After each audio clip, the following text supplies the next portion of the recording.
വിവാഹ സൽക്കാരങ്ങളിലും മറ്റ് ആഘോഷ പരിപാടികളിലും 300 മില്ലി കുടിവെള്ള ബോട്ടിലുകളും അതുപോലെ നിരോധിത പ്ലേറ്റുകളും ഉപയോഗിച്ചാൽ നടപടി.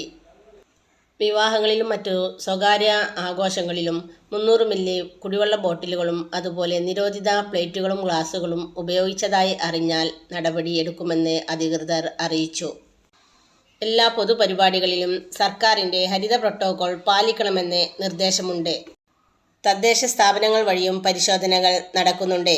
പ്ലാസ്റ്റിക് ക്യാരി ബാഗുകൾ, പ്ലാസ്റ്റിക് കോട്ടിങ്ങുള്ള പേപ്പർ കപ്പുകൾ, അതുപോലുള്ള പേപ്പർ പ്ലേറ്റുകൾ, ബൗളുകൾ, 500 മില്ലിക്ക് താഴെയുള്ള കുടിവെള്ള ബോട്ടിലുകൾ, പ്ലാസ്റ്റിക് ടേബിൾ വിരികൾ, തെർമോക്കോൾ, സ്റ്റൈറോഫോം അതുപയോഗിച്ചുള്ള പ്ലേറ്റുകൾ, കപ്പുകൾ, അലങ്കാര വസ്തുക്കൾ, ഒറ്റത്തവണ ഉപയോഗിക്കുന്ന പ്ലേറ്റുകൾ